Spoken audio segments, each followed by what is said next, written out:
Las palabras de Miguel resonaron en la sala como un trueno en día despejado. Tienes que entender cuál es tu lugar en esta casa. Yo estaba sentado en ese sofá gris carbón que él tanto adoraba, con las manos cruzadas sobre el regazo, mirando por la ventana cómo el atardecer pintaba el cielo de naranja. Mis 78 años pesaban como plomo sobre los hombros. En ese instante me levanté despacio, sintiendo cómo cada articulación protestaba, cada músculo se quejaba del movimiento repentino. El corazón me latía desbocado en el pecho, ese latido irregular que me acompañaba desde que empecé a vivir en esta casa. No dije una palabra.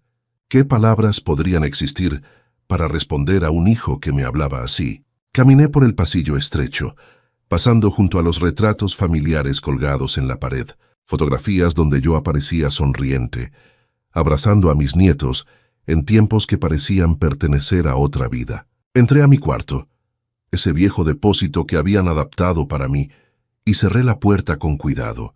Nunca la azotaba. Jamás azoté una puerta en mi vida. Me senté en el borde de la cama individual y miré alrededor. El televisor viejo en la esquina, apagado hacía días porque el volumen alto molestaba a todos. La pequeña cómoda donde guardaba mi poca ropa. La ventana que daba al patio trasero, donde yo cuidaba esas plantas resistentes que nadie más regaba. Fue ahí, en ese silencio pesado que envolvía toda la casa esa noche, que contuve las lágrimas. No por orgullo, no por terquedad, sino porque después de tantos años ya no sabía si a alguien le importarían. Mi nombre es Roberto. Durante 42 años fui sastre.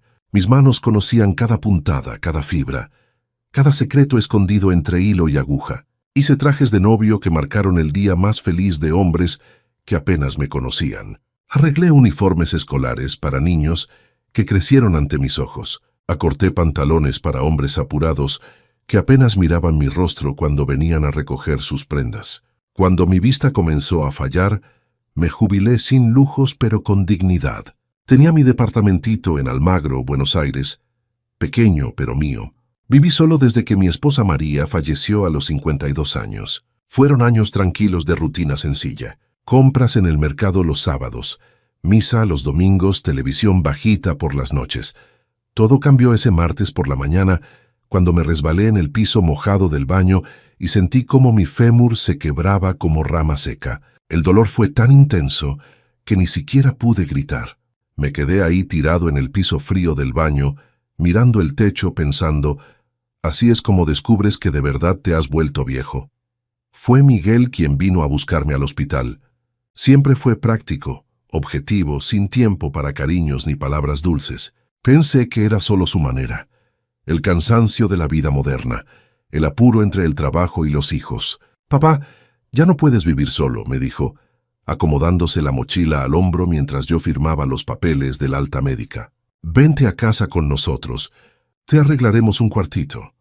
Carlos, mi yerno, esperaba en el auto, un hombre educado, pero con ojos que pesaban cuando me miraban. Saludaba con un gesto. Respondía preguntas con sí y no, como quien cumple protocolo. Su casa quedaba en Palermo, Buenos Aires, una casita de 2 pisos pintada de amarillo claro, con un jardín que parecía más una idea abandonada. Tenían 2 hijos, Mateo, de 17 años, pegado al celular como si fuera extensión de su brazo, y Sofía, de 13, que todavía me saludaba con un beso en la mejilla y a veces preguntaba por mis historias de sastrería.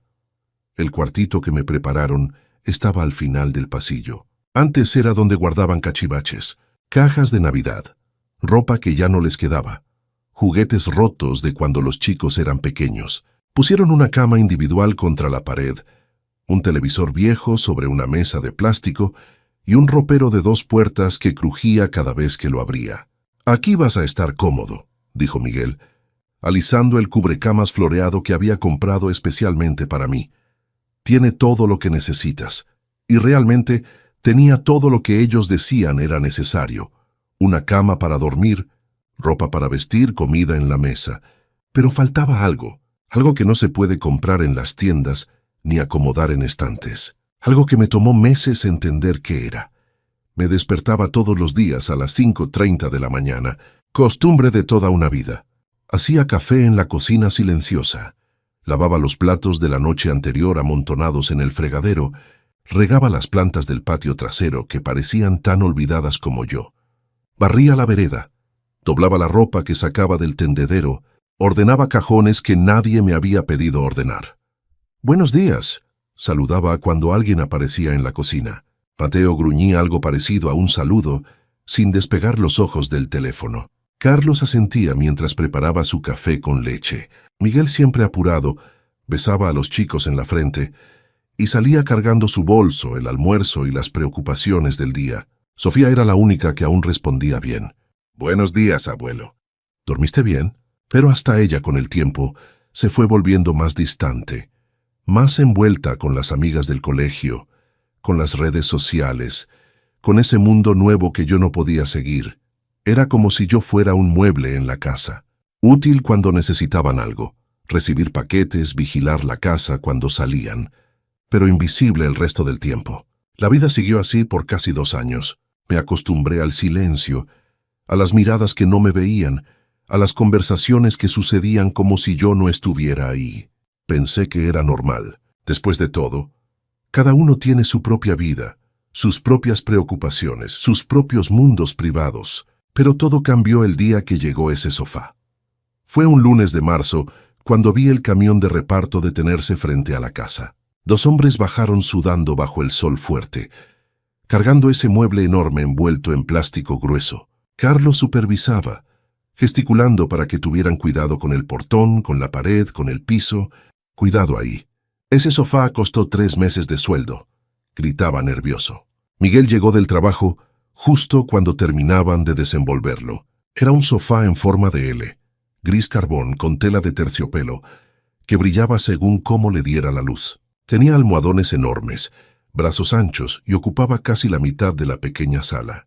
«Hermoso», suspiró Miguel pasando la mano sobre la tapicería como quien acaricia una mascota. «Por fin tenemos un sofá de verdad en esta casa». Carlos sonrió satisfecho. Era raro verlo sonreír así, con los ojos brillantes. Abrazó a su marido por detrás, mientras Miguel admiraba la compra. «Ahora necesitamos establecer algunas reglas», dijo Miguel aún acariciando la tela. Miró a los chicos que llegaban del colegio, luego a mí que observaba desde la cocina. Nada de comer sobre él, nada de sentarse con ropa mojada o sudada, nada de poner los pies arriba. Se detuvo pero siguió mirándome. No terminó la frase, pero entendí el mensaje. Ese sofá no era para mí. Los primeros días lo respeté. Pasaba por la sala. Admiraba la belleza del mueble, pero no me sentaba. Cuando veía televisión, me quedaba en la silla del comedor que arrastraba cerca del aparato. No era cómodo, pero era mi lugar. Durante 2 semanas todo transcurrió normal. El sofá permanecía inmaculado. Almohadones siempre en su sitio, sin una mancha, sin un hilo fuera de lugar. Miguel lo aspiraba todos los días. Peinaba la tela con un cepillo especial que había comprado junto con él, pero ese jueves por la tarde yo estaba agotado. Había pasado toda la mañana lavando las toallas del baño, que llevaban días amontonadas en el cesto. Miguel y Carlos habían salido temprano a hacer trámites al banco. Los chicos estaban en el colegio, y la casa estaba en ese silencio que yo conocía bien. Colgué las toallas en el tendedero del patio, bajo un sol abrasador. Volví adentro con las piernas doloridas, ese dolor sordo que subía desde los pies hasta la cadera. El problema del fémur nunca sanó del todo, y en días así, cuando exigía más a mi cuerpo, me cobraba la factura. Me detuve en la sala mirando ese sofá enorme y vacío.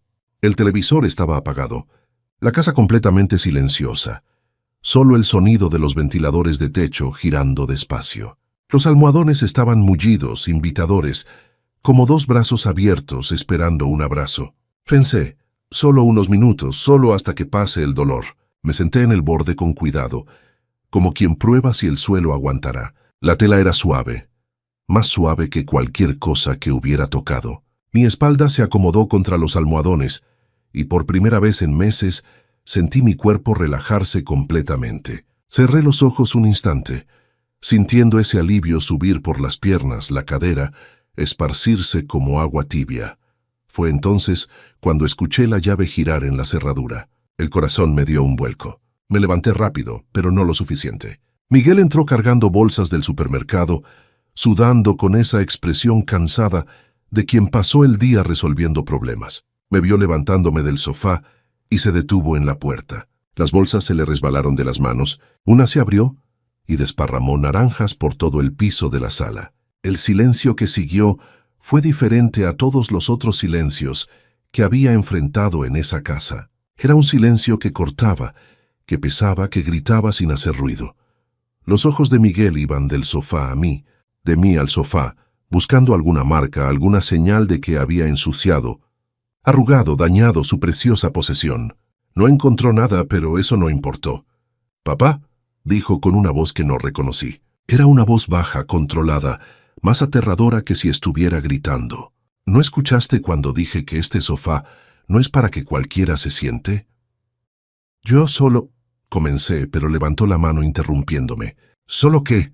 ¿Solo decidiste ignorar las reglas de la casa? ¿Solo pensaste que podías hacer lo que quisieras?» Carlos apareció en la puerta cargando más bolsas. Vio las naranjas desparramadas, vio la tensión en el aire, pero no dijo nada. Solo observó como siempre hacía. «Miguel, me dolían las piernas. Solo me senté un momento. No me importa». Su grito resonó por toda la casa. Salió desde dentro de él como un animal feroz que estuvo encerrado demasiado tiempo. Sofía apareció en el pasillo asustada. Mateo se quitó los auriculares y asomó la cabeza desde su cuarto. «Tienes que entender cuál es tu lugar en esta casa». Las palabras me golpearon como piedras. Sentí la cara arder, el pecho apretarse, las manos temblar. Todos los ojos estaban sobre mí. Miguel con rabia, Carlos indiferente, Sofía asustada, Mateo curioso. Me levanté completamente. Me acomodé la camisa y caminé hacia el pasillo. No dije nada. ¿Qué palabras existirían para un momento así? Pasé junto a Sofía, que susurró: «Perdón, abuelo», pero seguí caminando. Entré a mi cuartito, cerré la puerta y me senté en el borde de la cama. Fue ahí, en ese silencio que ahora tenía sabor amargo, que entendí lo que había estado faltando en esa casa desde que llegué. No era cariño, no era atención, no era conversación, era respeto. Y esa noche, acostado en la cama individual, mirando el techo agrietado del depósito, supe que algo se había roto para siempre. No solo mi corazón. Era la última ilusión que me quedaba. Cada vez que cerraba los ojos, volvía a escuchar ese grito. «Tienes que entender cuál es tu lugar en esta casa». Me levanté antes de las 5 de la mañana. Como siempre, preparé café en silencio. Más silencio que de costumbre. No regué las plantas. No barrí la vereda. Me senté en la silla de la cocina con una taza de café negro entre las manos y miré por la ventana, viendo cómo el día se aclaraba lentamente. Miguel bajó a desayunar cerca de las 7. Pasó a mi lado como si yo fuera transparente. Preparó su café con leche. Agarró tostadas, untó manteca sin mirarme ni una vez. «Buenos días», arriesgué con voz más baja que lo normal. No respondió. Comió de pie, apoyado contra el fregadero manipulando su celular. Cuando terminó, lavó su taza, agarró su bolso y se fue. Ni siquiera un hasta luego. Carlos bajó poco después. Repitió exactamente la misma escena. Silencio completo, como si yo no existiera. Los chicos hicieron lo mismo. Mateo ni siquiera apareció en la cocina. Agarró una galletita y salió directo para el colegio. Sofía vino por café. Pero cuando intentó saludarme, Miguel gritó desde el dormitorio: «¡Sofía! No te olvides tu bolsa de gimnasia». La chica me miró con lástima. Susurró un rápido «Hola, abuelo» y salió corriendo. Me quedé solo en la casa, como tantas otras mañanas, pero esta vez era diferente. Había algo en el aire, una tensión que no existía antes, como si estuvieran esperando que pasara algo. Pasé todo el día en mi cuarto. No lavé platos, no ordené nada, no preparé almuerzo. Solo me quedé sentado en el borde de la cama pensando en mi vida, en cómo había llegado a este punto. Recordé mi departamentito en Almagro, chiquito pero mío. Recordé las tardes en la máquina de coser, los clientes que venían a buscar sus pedidos y se quedaban charlando sobre la vida. Recordé a María, mi esposa, que murió demasiado temprano, pero que nunca me hizo sentir como una carga. Era extraño pensar que a los 78 años ya no tenía un lugar en el mundo que fuera verdaderamente mío. A la mañana siguiente, viernes, el timbre sonó muy temprano, las 7:30. Carlos atendió. Habló unas palabras que no pude escuchar con claridad, y enseguida oí pasos firmes subiendo las escaleras de la entrada. Toc, toc, toc en la puerta. No eran golpes de visita social. Eran golpes oficiales, secos, que anunciaban algo grave. Carlos abrió. Escuché una voz masculina formal, educada. «Buenos días. Busco al señor Roberto Santos Silva. Tengo una notificación para entregar».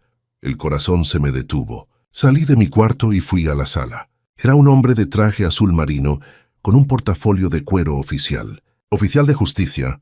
¿Es usted Roberto Santos Silva?», preguntó. «Sí», respondí con voz más débil de lo que quería. «Tengo una orden de desalojo para entregarle». Las palabras resonaron en la sala como un disparo. Miguel apareció en el pasillo, ya vestido para el trabajo, con una expresión que intentaba parecer sorprendida, pero que yo conocía bien. Era la misma cara que ponía de niño cuando había hecho algo malo. El oficial me entregó un sobre marrón. Las manos me temblaban cuando lo recibí. Lo abrí ahí mismo frente a todos. Estaba escrito con letras frías, impersonales. «Acción de desalojo por inmueble libre». Nombre completo mío, la dirección de la casa, y abajo, con palabras que dolían más que cualquier cachetada, conflictos de convivencia que tornan insostenible la permanencia del demandado en la propiedad. Conflictos de convivencia. Lo leí 2 veces para estar seguro de entender correctamente. Mi propio hijo me estaba demandando, usando el sistema judicial para sacarme de la casa, como si yo fuera un inquilino problemático, un extraño que necesitaba ser removido. «Tiene 30 días para desocupar la propiedad», dijo el oficial con voz profesional que dejaba claro que había hecho esto cientos de veces. «¿Alguna duda? Busque un abogado». Se fue dejando un silencio pesado en la sala. Carlos había desaparecido, probablemente escondido en el dormitorio. Los chicos se habían ido al colegio. «Solo quedábamos Miguel y yo, papá», dijo con una voz que intentaba sonar razonable. «Sabes que no podemos seguir así. La casa es chica. Todos se estresan. La convivencia... Conflictos de convivencia», repetí mirando aún el papel. «Así me describiste al juez. No quería que llegara a esto, pero vos no entendés. No cooperás.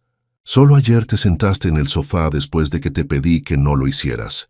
«Me senté en el sofá», repetí incrédulo. «Me senté en el sofá de la sala de la casa donde vivo hace 2 años, y eso se convirtió en un conflicto de convivencia». «No es solo eso, papá. Es un montón de cosas. No te adaptás a las reglas de la casa. Seguís haciendo cosas que nadie te pidió. Te metes con nuestras cosas». «¿Qué cosas? ¿Lavar los platos que dejas sucios? ¿Regar las plantas que se están muriendo? ¿Barrer la vereda?», suspiró impaciente. «¿Ves? Ya te estás alterando de nuevo. Por eso ya no funciona más». Volví a mi cuarto con el papel en las manos. Me senté en la cama y lo leí una vez más, palabra por palabra. 30 días. 30 días para dejar la casa de mi propio hijo. Fue ahí, en ese momento, que algo dentro de mí se rompió definitivamente. No era solo tristeza ni dolor, era una rabia muda, una indignación que venía de un lugar que ni siquiera sabía que existía. Agarré mi vieja cartera de cuero donde guardaba documentos importantes y empecé a buscar. Había papeles viejos, fotografías, recibos guardados por años, y en el fondo, dentro de un sobre marrón escrito a mano con mi letra de hace 20 años, encontré lo que buscaba. Depósito inicial Casa 9-2008. Era el comprobante bancario de la transferencia que hice para ayudar a Miguel y Carlos a comprar esta casa. $45,000, prácticamente todo el dinero que recibí por vender mi departamento en Almagro.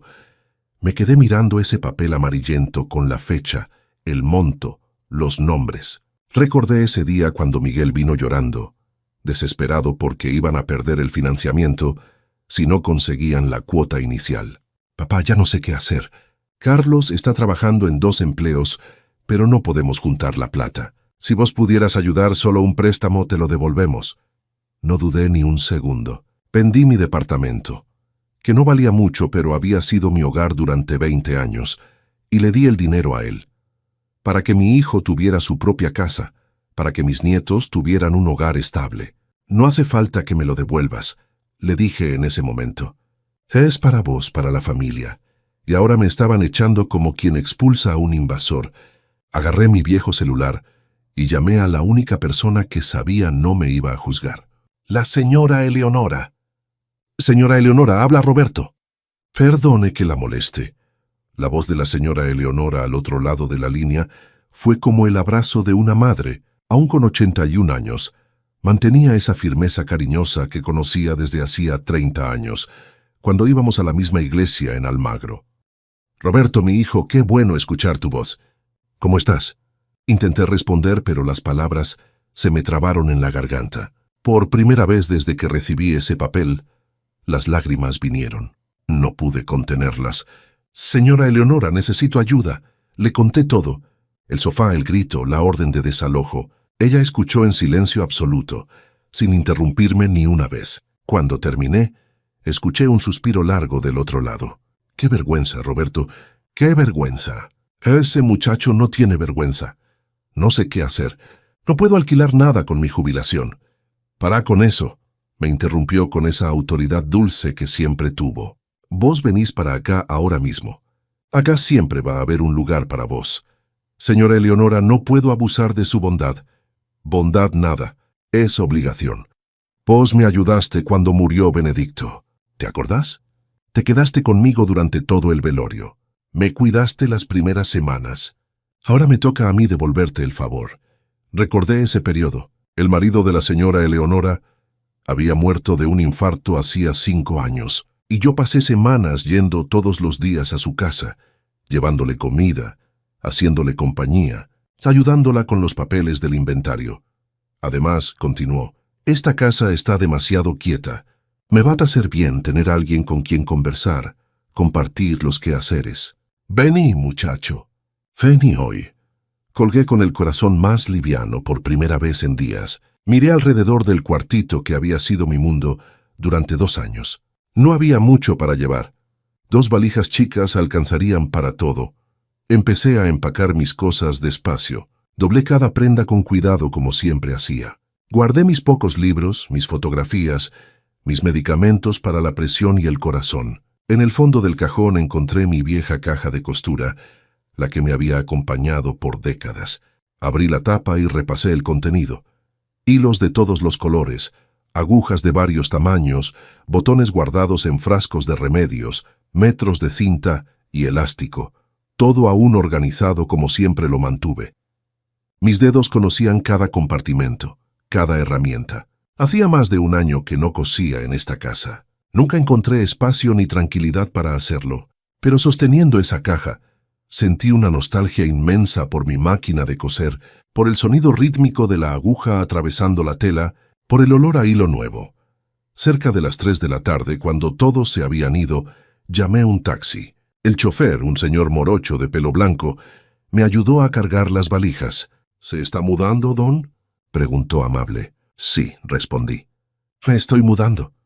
Debe haber notado algo en mi voz porque no hizo más preguntas. Puso las valijas en el baúl con cuidado y me abrió la puerta trasera.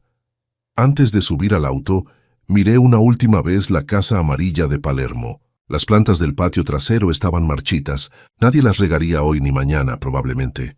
Dejé las llaves de la casa sobre la mesa de la cocina junto con una nota simple. «Gracias por todo, Roberto». La casa de la señora Eleonora quedaba en Villa Crespo, en una vieja casa chorizo pintada de celeste claro. Era una de esas casas porteñas antiguas con ventanas grandes, techos altos y un jardín delantero donde ella cultivaba rosas y hortensias. Me estaba esperando en el portón, apoyada en un bastón de madera, sonriendo como si estuviera recibiendo a un hijo que vuelve de un viaje. «Llegó mi compañero», dijo abrazándome fuerte. Olía a lavanda y café recién hecho, aromas que me recordaban a hogar. El cuarto que me había preparado era 3 veces más grande que el depósito. Tenía cama matrimonial, un ropero antiguo de madera maciza, un tocador con espejo y un sillón de lectura junto a la ventana con vista al jardín. «Espero que te guste», dijo ansiosa. Me aseguré de cambiar toda la ropa de cama, de airear bien el cuarto. «Es perfecto, señora Eleonora. Más de lo que merezco. Pará con eso. Mereces mucho más que esto. Ahora vení conmigo». Preparé un café de la tarde especial para celebrar tu llegada. La mesa de la cocina estaba puesta como para una fiesta. Mantel bordado, tazas de porcelana, pan de maíz aún tibio, chipá dorado, dulce casero de mora. Señora Eleonora no tenía que molestarse tanto. Claro que sí. ¿Cuánto hace que no recibo una visita como corresponde en esta casa? Sentate ahí. Vamos a conversar. Pasé toda la tarde conversando con ella, algo que no había hecho en años. Hablamos de todo, de nuestras edades, de nuestros cónyuges fallecidos, de hijos que no siempre toman las decisiones que esperamos. ¿Sabes, Roberto?, dijo, sirviendo otra taza de café. Después que murió Benedicto, mis hijos querían que me fuera a vivir con alguno de ellos. Carlos insistía mucho. Decía que me iba a arreglar un cuartito en su casa. ¿Y por qué no fue? Porque conozco ese tipo de cuartito. Es el mismo tipo de cuartito que te arregló tu hijo. Nos convertimos en muebles en las casas ajenas, útiles cuando nos necesitan, invisibles el resto del tiempo. Tenía razón. Yo conocía bien esa sensación. Preferí quedarme acá en mi casa con mi independencia. La soledad es diferente al abandono, muchacho. La soledad la elegimos nosotros. El abandono nos lo imponen. Esa noche me acosté en una cama cómoda con sábanas que olían dulce, mirando por la ventana las luces de la ciudad afuera. Por primera vez en mucho tiempo sentí paz. Al día siguiente, la señora Eleonora me llevó a conocer el barrio. Me presentó a la señora Carmen, que vivía en la casa de al lado y necesitaba que alguien le hiciera algunas costuras, al señor Miguel de la esquina, que tenía un taller mecánico y siempre necesitaba arreglos en tapizados de autos. Roberto es sastre profesional, decía orgullosa, uno de los mejores que he conocido. Así fue como a los 78 años volví a trabajar, no por extrema necesidad, sino por placer, por sentir que todavía tenía algo útil para ofrecer al mundo. La señora Carmen me trajo 3 vestidos para ajustar. El señor Miguel trajo 2 fundas de asientos para remendar. La hija de la señora Teresa, del final de la cuadra, quería que le hiciera una pollera para el casamiento de su hermana. La señora Eleonora me prestó un rincón de la sala donde instalé mi máquina de coser, que fui a buscar a la casa de Miguel una tarde cuando sabía que estaba trabajando. Carlos me entregó la máquina sin decir palabra, como si yo fuera un extraño, recogiendo un objeto olvidado. El sonido de la máquina volvió a ser parte de mi rutina. Taca, taca, taca, rítmico, tranquilizador. La señora Eleonora decía que era como música para ella. Esta casa estaba demasiado quieta, les contaba a las vecinas. Ahora tiene vida otra vez, y realmente la tenía. Yo volví a despertar con propósito, con tareas que elegía hacer, con gente que me trataba como ser humano, como profesional respetado, no como carga que necesitaba ser tolerada. Fue durante este periodo de tranquilidad que empecé a escribir. Compré un cuaderno en una librería de la cuadra y empecé a anotar todo lo que había pasado, no por venganza ni resentimiento, sino para no olvidar quién era yo, quién había sido siempre. Pasaron 3 meses en casa de la señora Eleonora. Fueron los meses más tranquilos que viví en años. Me despertaba sin apuro. Tomaba café en la mesa de la cocina mientras conversábamos sobre los planes del día. Cosía por la mañana y por la tarde salíamos a caminar por el barrio o recibíamos amigas para el té de las 5. Era una vida simple, pero era mi vida, elegida por mí. Mis dedos habían recuperado agilidad con la aguja. Las vecinas corrieron la voz de que había un sastre bueno y económico en la cuadra, y pronto tuve más pedidos de los que podía atender. Nada extraordinario. Ajustes de ropa, arreglos, algunas piezas nuevas para ocasiones especiales. Pero cada trabajo terminado me devolvía un pedazo de la autoestima que creía haber perdido para siempre. La señora Eleonora insistía en que guardara toda la plata que ganaba. «Vas a necesitar una reserva, muchacho. Nunca se sabe lo que puede traer la vida». Guardaba religiosamente cada billete, cada moneda. No era mucho, pero era mío, ganado con mi trabajo, con mis manos. Fue un martes por la mañana, mientras ajustaba un vestido para la nieta de la señora Carmen, que el cartero tocó timbre. La señora Eleonora atendió y volvió con un sobre oficial en las manos. «Es para vos, Roberto, del Banco Nación». El corazón me dio un salto. Abrí el sobre con manos temblorosas. Era una notificación sobre la cancelación anticipada de un crédito hipotecario. Los nombres de los deudores: Miguel Santos Silva y Carlos Luis Ferrer. Lo leí 2 veces para estar seguro. Habían pagado la casa completa, la casa en la que yo había ayudado a comprar, y mi nombre aparecía en el documento como tercero interesado debido a participación financiera en la adquisición de la propiedad. ¿Qué es esto?, preguntó la señora Eleonora viendo mi expresión confundida. Le expliqué sobre la plata que había dado para la cuota inicial de la casa, sobre el recibo que había guardado. La señora Eleonora negó con la cabeza indignada. Roberto, tenés que ver un abogado. Esto no está bien. Pero yo di la plata como regalo para ayudar a mi hijo. ¿Regalo o no regalo? Si tu nombre está en este papel del banco, es porque tenés derechos. Y después de la forma en que te trataron, tenés que ir tras esto. Tenía razón. El jueves siguiente fuimos juntos a la oficina del Dr. Johnson, un abogado joven que atendía en la zona. La señora Eleonora había preguntado a las vecinas y todas hablaban bien de él. El Dr. Johnson era un hombre de unos 40 años, con anteojos de marco grueso y modales atentos. Escuchó toda mi historia sin interrumpir, examinó todos los documentos que traje y anotó todo en un cuaderno. Don Roberto, dijo después de analizar los papeles, usted tiene derecho por lo menos al 30% de esa propiedad. Podría ser incluso más dependiendo del valor actual de la casa.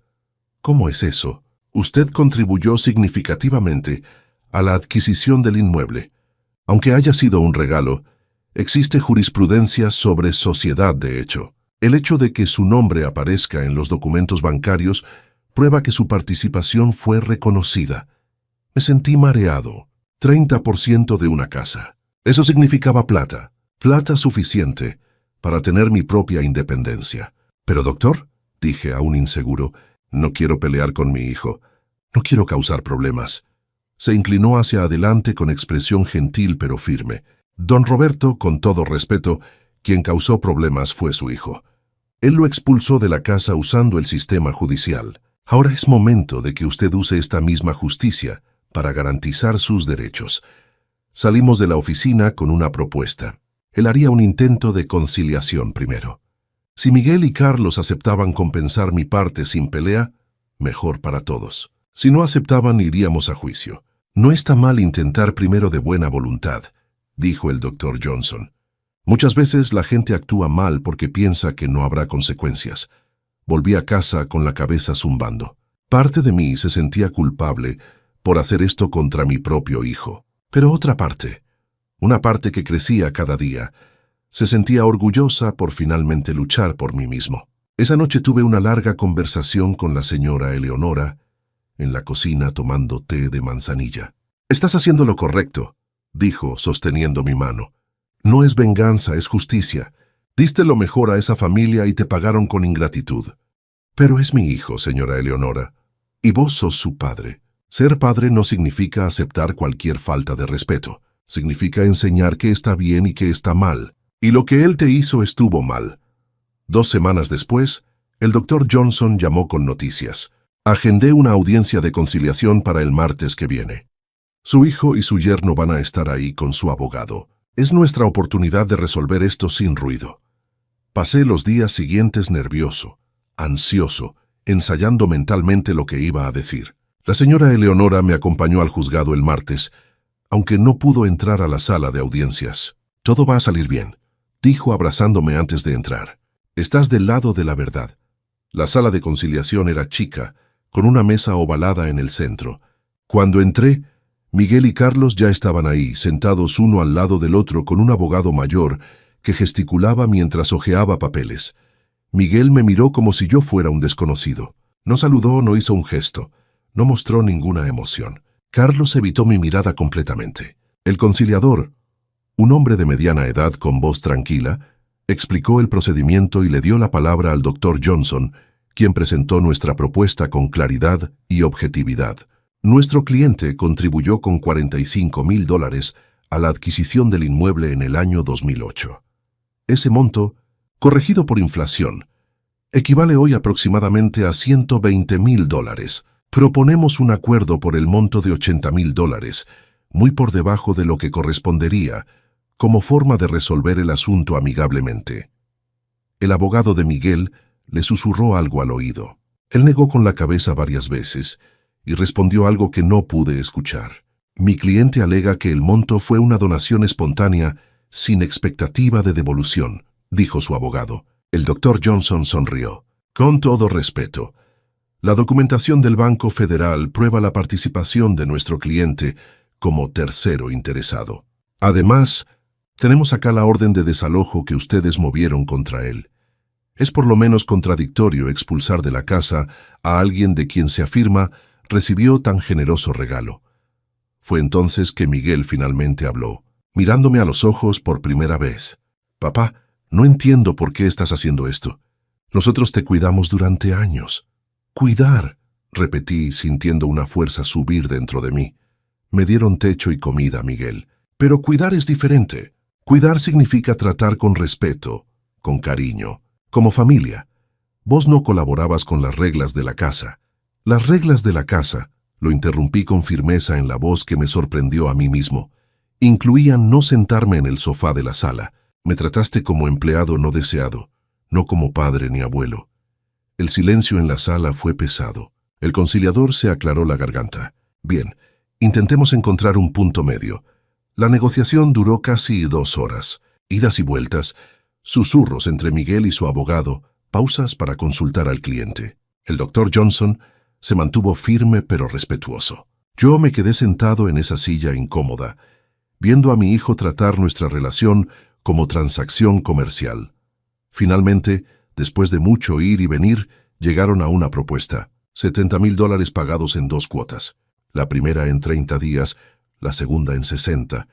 Es menos de lo que merece, me susurró el doctor Johnson al oído. Pero evita años de pelea en tribunales. Miré a Miguel. Él evitaba mi mirada, manipulando el celular como si esto fuera solo otra cita molesta en su agenda. Acepto, dije. Firmamos los papeles ahí mismo. Cuando terminamos, Miguel se levantó rápido, agarró su bolso e hizo ademán de irse. Se detuvo en la puerta y se dio vuelta.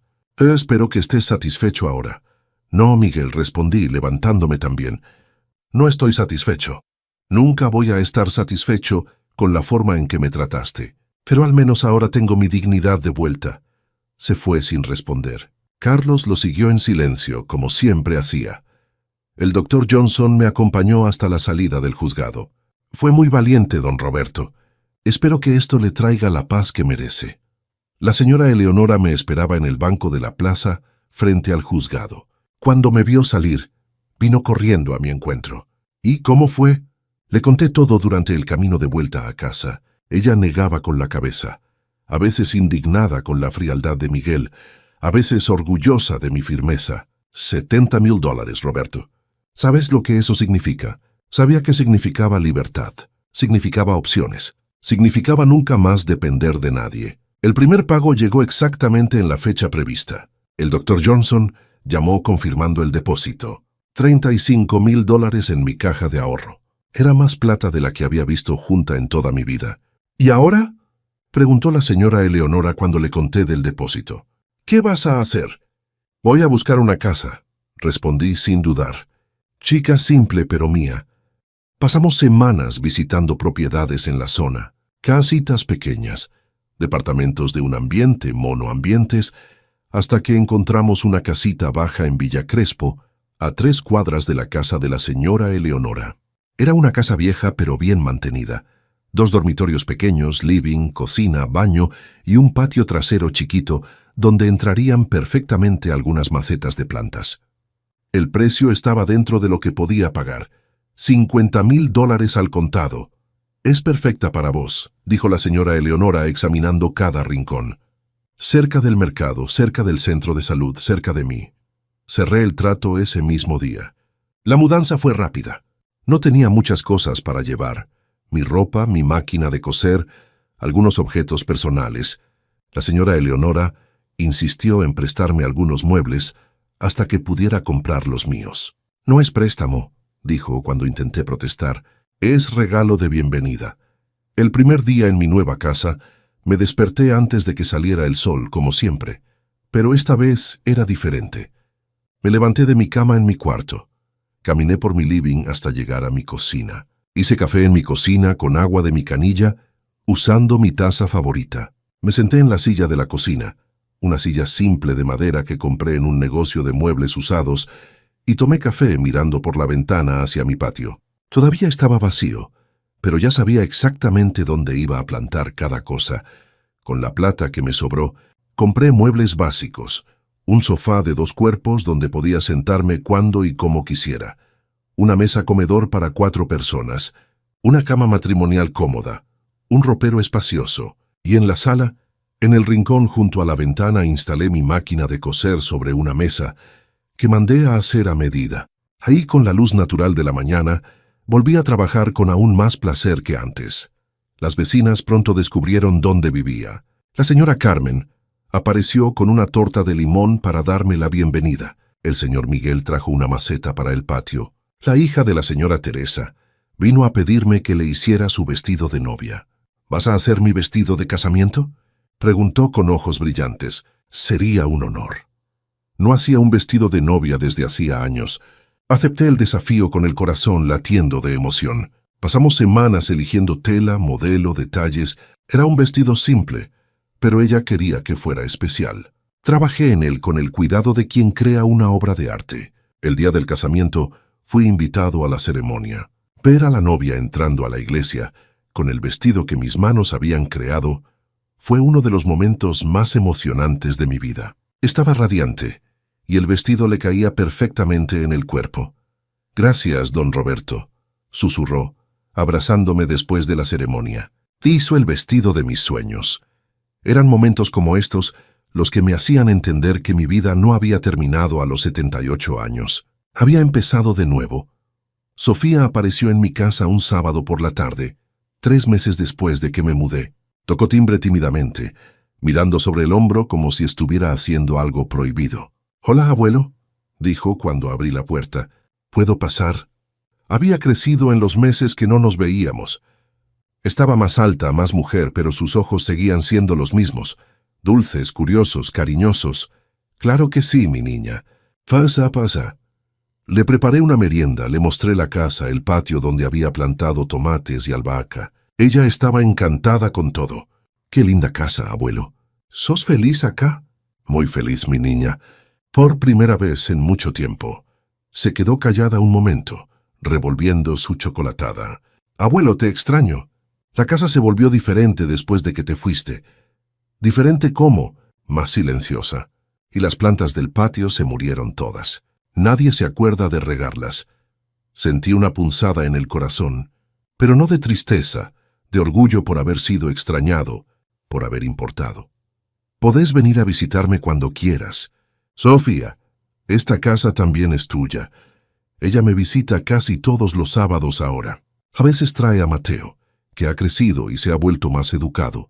Me hablan sobre el colegio, sobre los amigos, sobre planes para el futuro. Yo les cuento historias de mis épocas de sastre. Le enseño a Sofía a hacer puntadas básicas en la máquina. Miguel nunca vino, nunca me buscó. A veces nos cruzamos en la calle por casualidad y nos saludamos con un gesto cordial, distante, como 2 conocidos que se topan en la vida. No siento bronca hacia él ni dolor. Siento lástima. Lástima por alguien que no supo valorar lo que tenía, que confundió amor con obligación, familia con carga hoy. 2 años después de dejar la casa amarilla de Palermo, me despierto cada día en mi cama, en mi casa, con mis proyectos para el día. Coso, cuido el jardín, recibo amigas para el té, voy al cine con la señora Eleonora. Y cada tarde, cuando termina el trabajo, me siento en mi sofá. Mi sofá. Pongo los pies arriba si quiero. Me acuesto si tengo ganas, como pochoclo viendo telenovelas si se me da la gana. Porque finalmente entendí cuál es mi lugar en esta casa. Mi lugar es donde yo quiera sentarme. Pero esta historia no termina acá, porque la vida tiene formas curiosas de cerrar círculos, de poner las cosas en su lugar, de mostrar que cada acción tiene su consecuencia. Y lo que pasó después me demostró que a veces la justicia divina trabaja de maneras que no podemos anticipar. Un año después de mudarme a mi casita, estaba cosiendo un traje para el cumpleaños de 15 de una sobrina del señor Miguel, cuando escuché golpes urgentes en mi puerta. Era un sábado por la tarde, alrededor de las 5.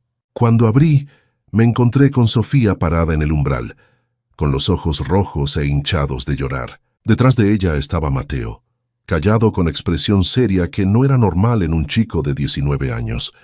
«Abuelo», dijo Sofía con voz quebrada, «¿podemos pasar? Necesitamos hablar con vos. Claro, claro. ¿Qué pasó? ¿Están bien? Los hice pasar, les preparé té, les di galletitas.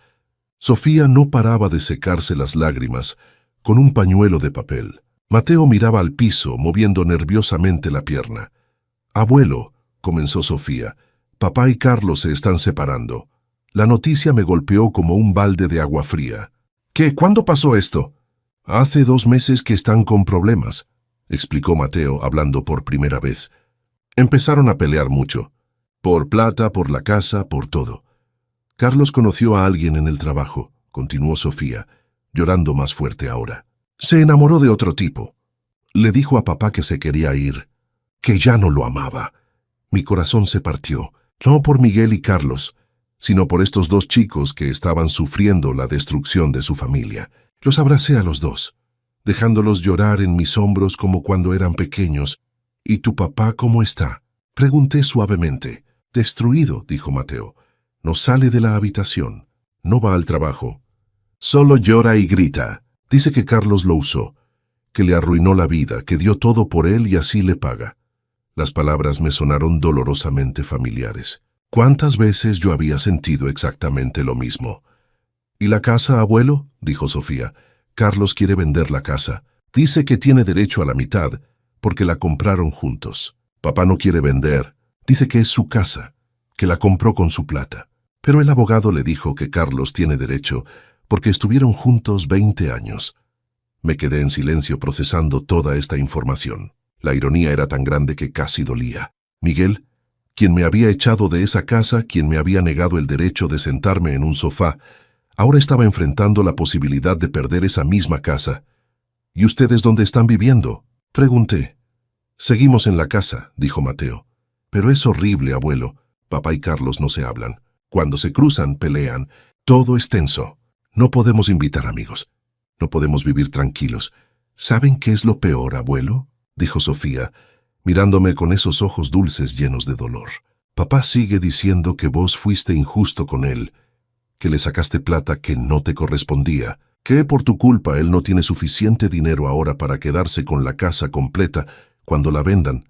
Sentí una mezcla de emociones, bronca, tristeza, pero también una extraña sensación de justicia. «Sofía, Mateo», dije tomando las manos de ambos, «quiero que sepan algo. Yo no le saqué nada a su papá. Yo puse $45,000 para que él pudiera comprar esa casa. Era mi departamento, mi hogar, todo lo que tenía. Se lo di para que ustedes tuvieran un lugar donde crecer». «Lo sabemos, abuelo», dijo Mateo. «Encontramos los papeles. Vimos el recibo. Por eso vinimos. Queríamos decirte que nosotros entendemos lo que hiciste y que no estaba mal. Su papá me echó de esa casa por sentarme en un sofá», continué, sintiendo que necesitaba que ellos supieran la verdad completa. «Me trató como si yo no valiera nada. Me hizo sentir que era una carga. Cuando fui al abogado, no fue por venganza, fue por dignidad, por hacerle entender que uno no puede tratar así a las personas, mucho menos a su propio padre». «¿Crees que papá va a perder la casa?», preguntó Sofía con voz chiquita. «No lo sé, mi niña. Depende de muchas cosas, de lo que decidan los abogados, el juez. Pero lo que sí sé es que tu papá está aprendiendo una lección muy dura. Está aprendiendo que cuando maltratas a las personas, cuando no valoras lo que tenés, la vida tiene forma de quitártelo». Se quedaron en mi casa toda la tarde. Les preparé la cena, vimos una película juntos, hablamos de cosas lindas, de recuerdos de cuando eran chicos. Cuando se fueron, cerca de las 10 de la noche, Sofía me abrazó fuerte. «Te amo, abuelo. Gracias por recibirnos siempre». «Esta casa es su casa», respondí. «Siempre». Pasaron 3 meses más. Sofía y Mateo venían seguido a visitarme, cada vez con más noticias sobre el deterioro de la situación en la Casa Amarilla de Palermo. Carlos finalmente se había ido a vivir con su nueva pareja.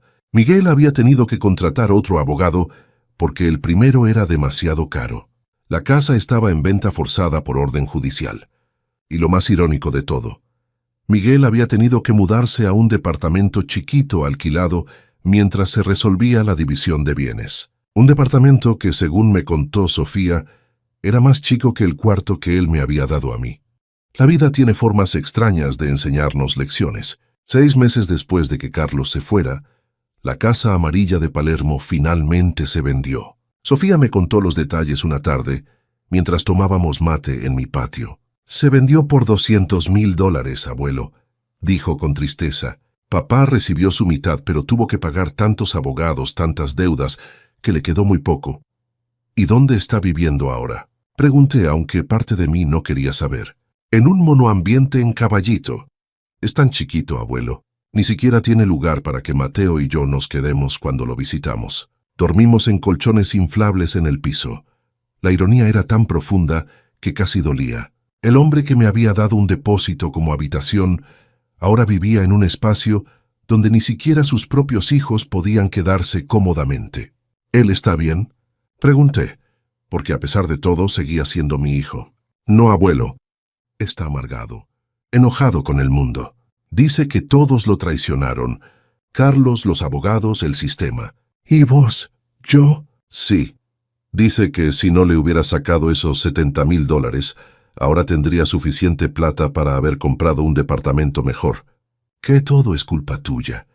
Me quedé callado, mirando las plantas de tomate que crecían en mi patio. Sofía, dije finalmente, tu papá puede pensar lo que quiera, pero yo no le saqué nada. Recuperé lo que era mío, lo que di con amor y sacrificio para que él tuviera un hogar. Él eligió tratarme mal, él eligió echarme. Nadie lo obligó. Lo sé, abuelo. Mateo y yo lo sabemos. Por eso seguimos viniendo acá, porque vos nos tratás con amor, porque esta casa, aunque es chiquita, se siente más como hogar que donde vive papá ahora. Sus palabras me llenaron el corazón. Al menos estos dos chicos entendían. Al menos ellos no me culpaban. Los meses siguieron pasando. Mi vida en Villa Crespo se había convertido en todo lo que había soñado. Tenía mi rutina, mis clientes, mi independencia. La señora Eleonora y yo nos habíamos vuelto inseparables. Cenábamos juntos 2 o 3 veces por semana. Íbamos a misa los domingos, jugábamos a las cartas los martes por la tarde con otras vecinas del barrio. ¿Sabes qué es lo más lindo de todo esto, Roberto?, me dijo una tarde mientras tomábamos té en su jardín. ¿Qué cosa, señora Eleonora? Que demostraste que nunca es tarde para empezar de nuevo. Que a los 78 años, cuando muchos ya se rindieron, vos elegiste pelear por tu dignidad. Y mira dónde estás ahora. Tenía razón. A mis 80 años ahora, con 2 años viviendo en mi propia casa, era más feliz que en cualquier otro momento desde que murió María. No tenía mucho, pero lo que tenía era mío.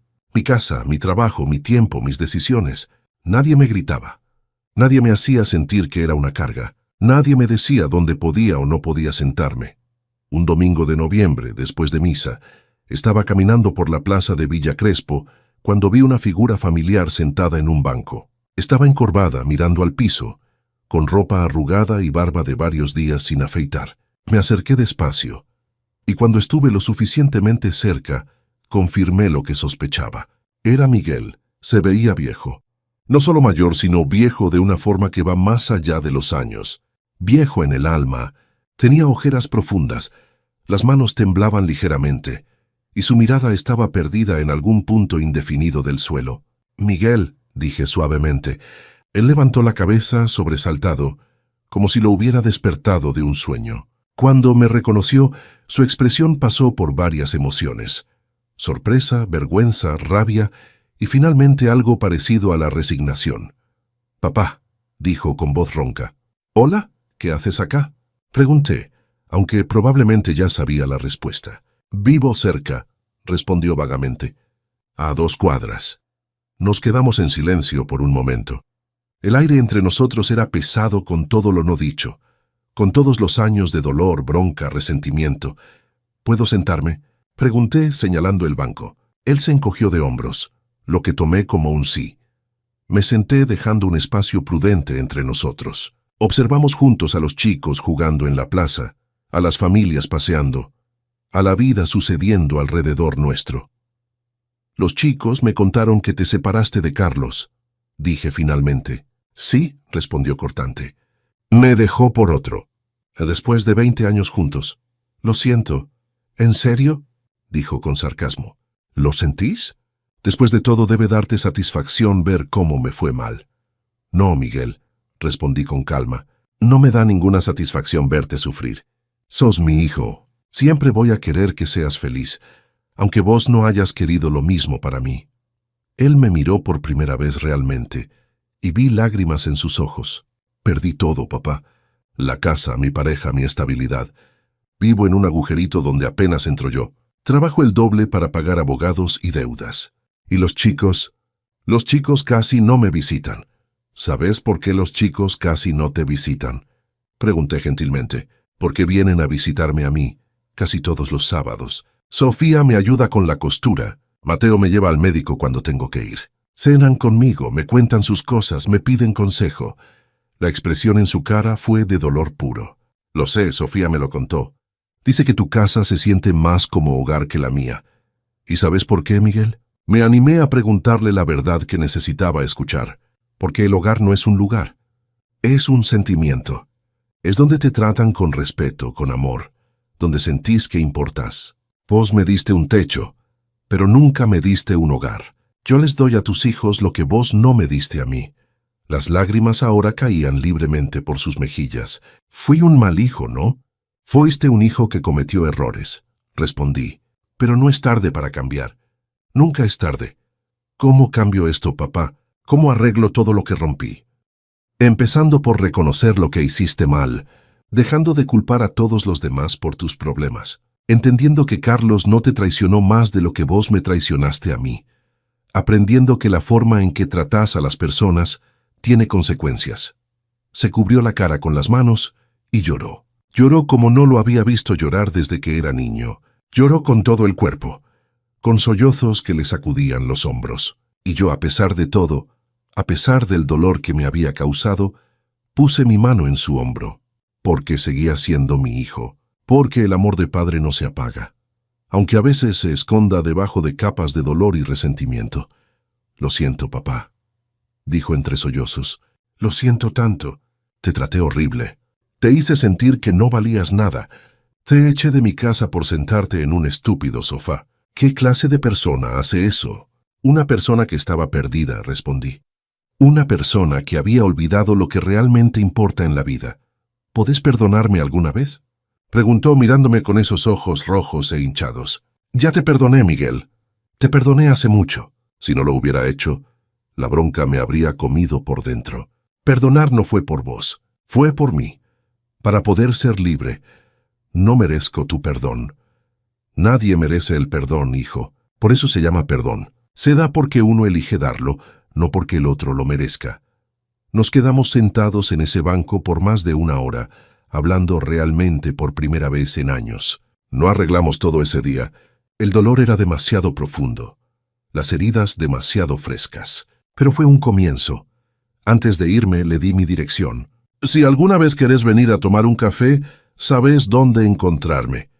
Mi puerta está abierta, pero vení cuando estés listo para ser honesto, para ser humilde, para aceptar tu responsabilidad. No vengas a echarme culpas ni a justificarte. Él asintió, limpiándose las lágrimas con la manga de su camisa arrugada. Gracias, papá, por no odiarme. Nunca te odié, Miguel. Solo me dolió mucho lo que hiciste. Caminé de vuelta a mi casa con sentimientos encontrados. Parte de mí estaba contenta de haber hablado con él. Otra parte todavía dolía por todo lo sucedido. Pero había una tercera parte, la más importante, que se sentía en paz, porque había dicho mi verdad con respeto, porque había mantenido mi dignidad, porque había ofrecido perdón sin comprometer mis límites. Pasaron 2 semanas antes de que Miguel apareciera en mi puerta. Era un sábado por la mañana, alrededor de las 10. Yo estaba trabajando en un pantalón para el señor Miguel cuando escuché el timbre. Cuando abrí, ahí estaba mi hijo, un poco más presentable que la última vez que lo había visto en la plaza. Se había afeitado, llevaba ropa limpia, pero sus ojos todavía cargaban ese peso de alguien que ha perdido mucho. «Hola, papá», dijo tímidamente. «Dijiste que tu puerta estaba abierta». «Y lo está», respondí haciéndome a un lado. «Pasa». Entró mirando todo con curiosidad. Mi casa era chica, pero acogedora. Las paredes pintadas de blanco, cortinas de tela floreada que había cosido yo mismo, plantas en las ventanas, fotos de los chicos en la pared, y en el rincón de la sala, mi máquina de coser sobre su mesa especial rodeada de telas, hilos y patrones. «Es lindo acá», dijo con voz suave. «Se siente cálido». «Es mi hogar», respondí simplemente. «¿Café? Por favor». Fuimos a la cocina. Preparé café mientras él se sentaba a la mesa. Esa mesa simple de madera donde compartía tantas meriendas con sus hijos, con la señora Eleonora, con las vecinas. «Sofía me contó que viene seguido», dijo Miguel. «Casi todos los sábados». «Sí, a veces trae a Mateo, cenamos juntos, conversamos, nos reímos. Son buenos chicos». «Lo sé, me crió bien, supongo». Lo miré directamente. «María los habría criado bien. Yo solo hice lo que pude después de que ella se fue». Él bajó la mirada. «Tenés razón. Mamá siempre fue mejor persona que yo». Serví el café y me senté frente a él. «No vine solo a tomar café, papá», dijo después de unos minutos de silencio. «Vine porque necesito decirte algunas cosas, y necesito que me escuches hasta el final antes de que digas algo». Asentí. «Te escucho». «He estado yendo a terapia», comenzó. «Después de la separación, después de perder todo, tuve una crisis. No podía dormir, no podía trabajar bien, no podía funcionar. Un amigo me recomendó una psicóloga. Al principio fui porque estaba enojado con Carlos, porque quería que alguien me dijera que yo tenía razón, que yo era la víctima». Tomó un sorbo de café antes de continuar. Pero la terapeuta no hizo eso.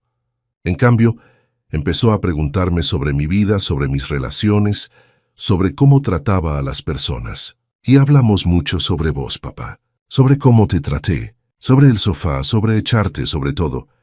Se le quebró la voz y tuvo que detenerse un momento. Ella me hizo ver algo que yo no quería aceptar.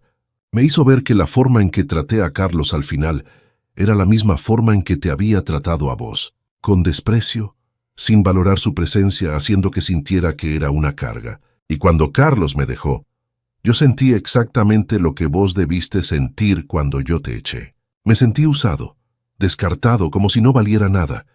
Las lágrimas empezaron a caer por sus mejillas otra vez. Y ahí entendí, papá.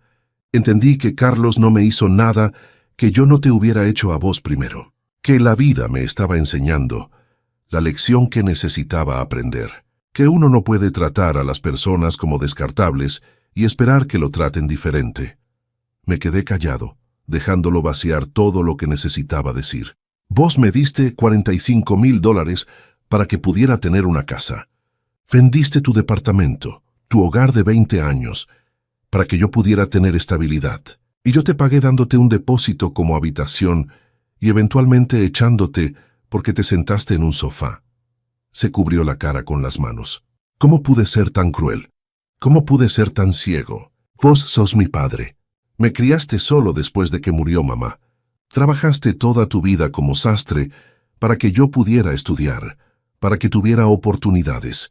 Y así te pagué, Miguel», dije suavemente. «Ya te dije que te perdoné, pero no merezco tu perdón, no después de lo que hice. Ya hablamos de esto en la plaza. El perdón no es sobre merecerlo. Es sobre elegir soltar la bronca para poder vivir en paz.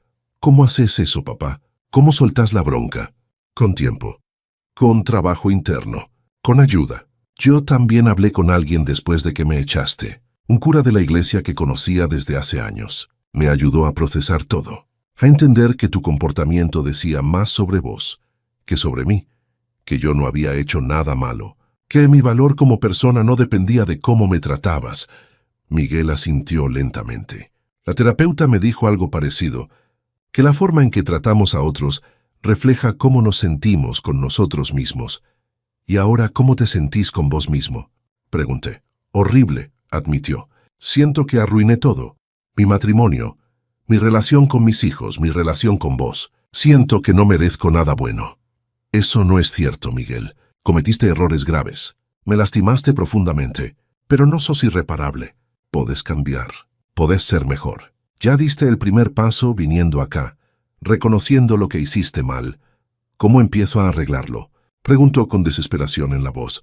«Empezás siendo honesto, con vos mismo primero y después con los demás. Dejás de buscar culpables externos para tus problemas. Aceptás tu responsabilidad y después, paso a paso, empezás a reconstruir. No vas a arreglar todo de una vez, pero si sos consistente, Si realmente cambias, la gente lo va a notar. ¿Los chicos me van a perdonar? Los chicos ya te perdonaron, Miguel. Te aman, pero están dolidos. Les mostraste que el amor tiene condiciones, que la familia puede ser descartable. Vas a tener que demostrarles que cambiaste, no con palabras, sino con acciones consistentes en el tiempo. ¿Y vos, papá? ¿Vos me perdonaste de verdad o solo lo decís? Lo miré directamente a los ojos. Te perdoné de verdad. Pero perdonar no significa olvidar. No significa que volvamos a ser como antes. Tenemos que construir una nueva relación, una más sana, basada en respeto mutuo. No puedes volver y esperar que todo sea como si nada hubiera pasado. Entiendo, dijo. ¿Puedo preguntarte algo? Sí. ¿Estás feliz ahora? ¿En esta casa, con esta vida? Sonreí. Sí, Miguel. Soy muy feliz. Más feliz de lo que fui en mucho tiempo. Tengo mi independencia, mi trabajo, mis amigos, mis nietos que me visitan. Tengo paz. Y eso no tiene precio. Me alegro, dijo y parecía sincero. De verdad me alegro. Mereces ser feliz después de todo lo que pasaste. Terminamos nuestro café hablando de cosas más livianas. Le conté sobre mis trabajos de costura, sobre la señora Eleonora, sobre las vecinas del barrio. Él me contó sobre su trabajo, sobre lo difícil que estaba siendo adaptarse a vivir solo en un espacio tan chico. Antes de irse, en la puerta, me abrazó. Fue un abrazo torpe, incómodo al principio, pero después se relajó y se abrazó fuerte. Gracias por recibirme, papá. Gracias por no cerrarme la puerta en la cara. Nunca te voy a cerrar la puerta, Miguel, pero tenés que entender que nuestra relación va a ser diferente ahora.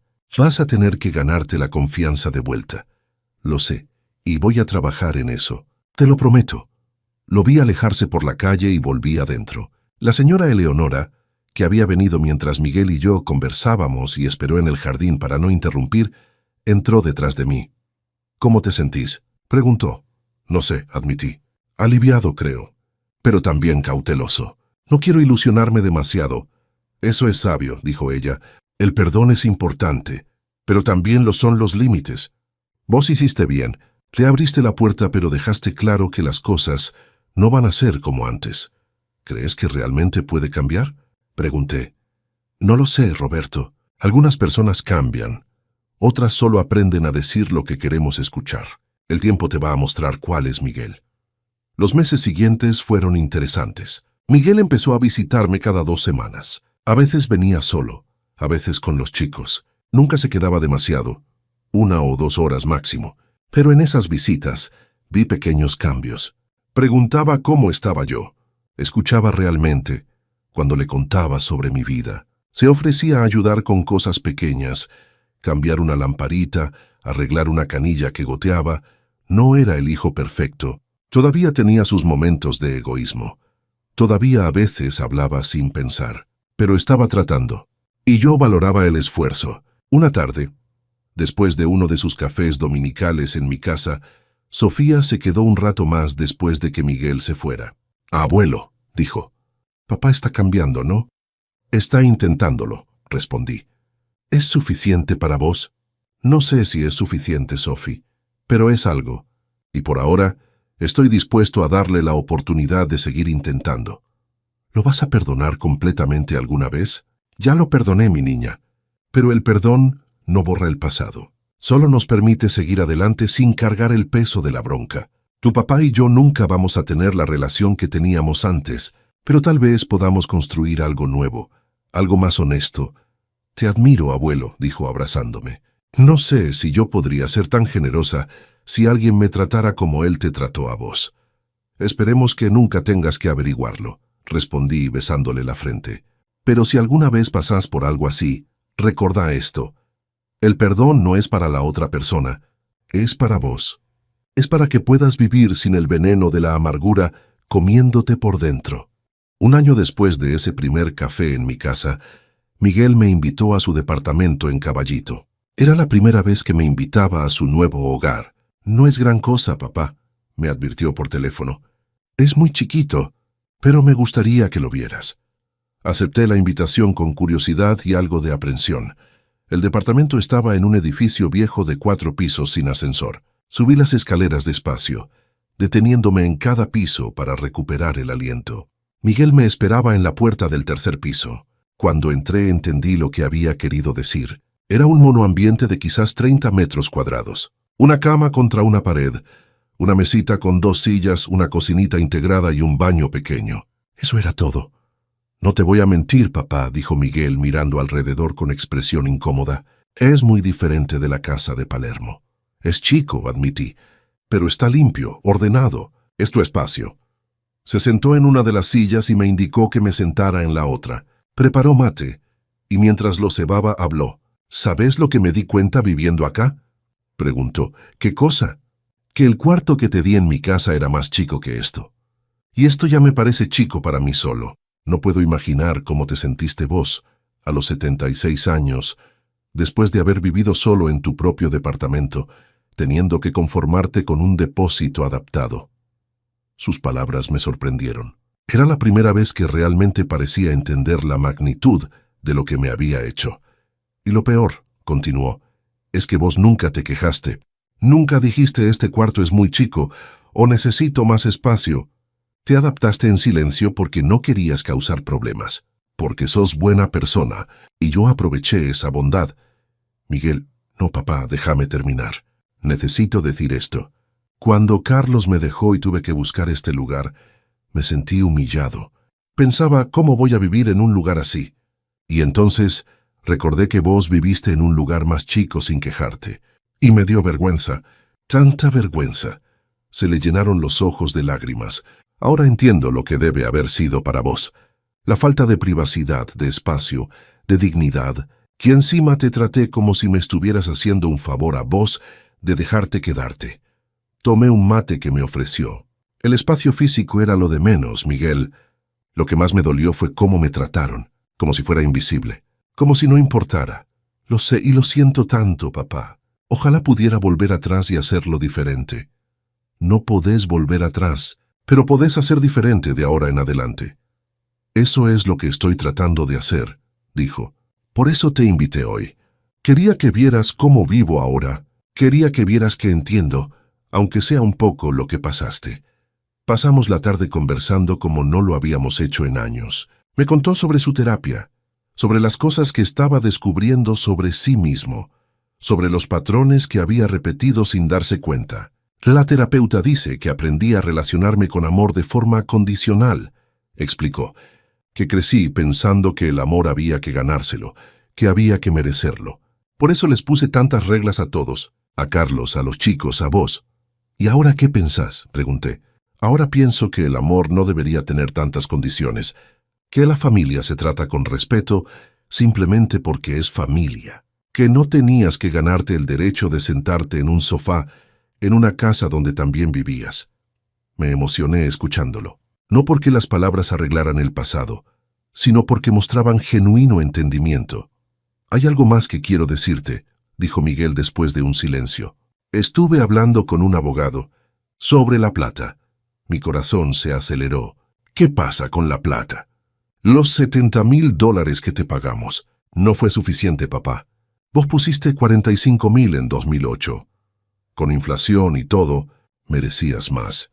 Y yo peleé para pagarte menos porque estaba enojado, porque sentía que me estabas castigando. Miguel, ya cerramos ese tema. No, déjame terminar. No tengo mucha plata ahora, pero vendí algunas cosas, ahorré un poco, y quiero darte otros $10,000. No es todo lo que merecías, pero es lo que puedo hacer ahora. Me quedé sin palabras. Miguel, no tenés que hacer eso. Sí tengo. Para mí, no para vos. Necesito hacer esto para poder vivir conmigo mismo. Para poder mirarme al espejo y saber que, aunque sea tarde, estoy tratando de hacer las cosas bien. ¿Estás seguro? ¿No vas a necesitar esa plata? La voy a necesitar. Pero vos la necesitas más. Y sobre todo yo necesito dártela más de lo que necesito que dármela. Acepté. No porque necesitara la plata, sino porque entendí que para Miguel era importante. Era su forma de hacer reparación, de demostrar que su cambio era real. 2 semanas después, el dinero estaba en mi cuenta, y con ese gesto, algo cambió definitivamente entre nosotros. No volvimos a ser lo que éramos antes. Eso era imposible. Pero empezamos a construir algo nuevo. Las visitas se volvieron más frecuentes. Miguel venía a mi casa cada semana, a veces solo para tomar mate, otras veces para ayudarme con alguna cosa de la casa. Me llevaba al médico cuando tenía turno. Me invitaba a cenar cada tanto en su departamento, donde cocinaba platos simples pero hechos con cariño. Los chicos notaron el cambio. «Papá es diferente ahora», me dijo Sofía una tarde. «Es más humilde, más presente. Nos escucha realmente cuando hablamos». «Las personas pueden cambiar», le dije. «Cuando realmente quieren, cuando hacen el trabajo interno necesario, pueden cambiar». «¿Vos lo perdonaste completamente, abuelo?», preguntó. «Sí, Sophie, completamente. No significa que olvidé lo que pasó, pero ya no cargo con la bronca. Lo dejé ir. ¿Cómo se siente eso?». «Se siente como libertad», respondí. «Como finalmente poder respirar profundo, después de estar años con el pecho apretado». La señora Eleonora, que había sido testigo de todo este proceso, me dijo una tarde mientras tomábamos té en su jardín: «Estoy orgullosa de vos, Roberto. No mucha gente tiene la fuerza para perdonar como lo hiciste vos, y no mucha gente tiene la sabiduría para perdonar sin perder los límites». «Aprendí que el perdón no es debilidad», le dije, «es la mayor fortaleza. Pero también aprendí que perdonar no significa dejar que te vuelvan a lastimar. Podés perdonar y aún así protegerte». «Exactamente», dijo ella. «Y tu hijo aprendió algo también. Aprendió que las acciones tienen consecuencias, que la vida nos devuelve lo que damos, que si tratamos mal a las personas, eventualmente quedamos solos». «Lo perdió todo para aprenderlo», reflexioné. «A veces las lecciones más importantes son las más dolorosas», respondió la señora Eleonora. «Pero míralo ahora. Está reconstruyendo su vida. Está siendo mejor padre para sus hijos. Está siendo mejor hijo para vos. Perdió mucho, pero ganó algo más valioso: conciencia». Tenía razón. Miguel había perdido su casa, su pareja, su estabilidad económica, pero había ganado algo que el dinero no puede comprar: autoconocimiento. Había aprendido quién era realmente, qué quería ser, y estaba trabajando todos los días para cerrar la brecha entre ambos. Han pasado 3 años desde que dejé la Casa Amarilla de Palermo. 3 años desde ese grito que cambió todo. Tienes que entender cuál es tu lugar en esta casa. Hoy, a mis 81 años, sé exactamente cuál es mi lugar en el mundo. Y ese lugar es donde yo elijo estar. Mi casa en Villa Crespo se ha convertido en el centro de una vida que nunca imaginé podría tener a esta edad. Cada mañana me despierto en mi cama, en mi cuarto, y antes de levantarme me tomo un momento para agradecer. Agradezco la independencia, la paz, la dignidad recuperada. Agradezco las lecciones aprendidas, aunque hayan sido dolorosas. Mi negocio de sastrería creció más de lo esperado. Ahora tengo una lista de espera de 2 meses. La gente viene de otros barrios porque se corrió la voz de que hay un viejo sastre en Villa Crespo que hace trabajos de excelente calidad a precios justos. Pero más que la plata que gano, lo que más valoro es el respeto que recibo. Cada cliente que entra a mi casa me trata con consideración. Me llaman Don Roberto. Me preguntan cómo estoy, valoran mi trabajo. El último domingo del mes se ha convertido en tradición familiar en mi casa. Sofía y Mateo vienen a almorzar, y ahora también Miguel se une. Cocino platos que María solía hacer: milanesas con puré, empanadas caseras, pastas con tuco. La mesa de 4 personas que compré cuando me mudé siempre está llena. Comemos, conversamos, nos reímos. A veces hablamos del pasado, pero sin amargura. Lo usamos como referencia de cuánto hemos crecido, cambiado, aprendido. Miguel sigue en terapia. Me cuenta sobre sus avances, sus retrocesos, sus descubrimientos. Hace unos meses empezó a salir con alguien nuevo, un hombre llamado Sebastián, que es profesor de historia. «Es diferente a Carlos», me dijo Miguel cuando me lo presentó. «Es más tranquilo, más considerado. Y yo soy diferente también. Aprendí que el amor no se trata de controlar, sino de compartir. La relación entre Miguel y yo nunca va a ser perfecta. Todavía tiene momentos donde veo atisbos del hombre que solía ser. Impaciente, crítico, un poco egoísta.